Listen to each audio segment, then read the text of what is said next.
Hello guys, what's up? So in this video I'm going to show you how to add music to Snapchat story with Spotify.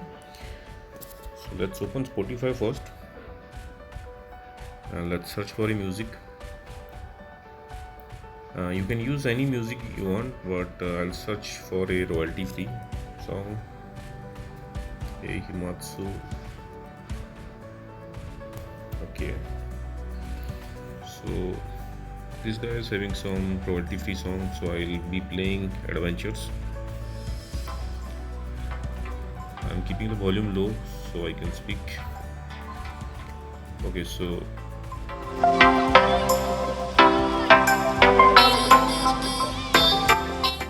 as you can see, the song is playing. Now on the top you can see these three vertical dots.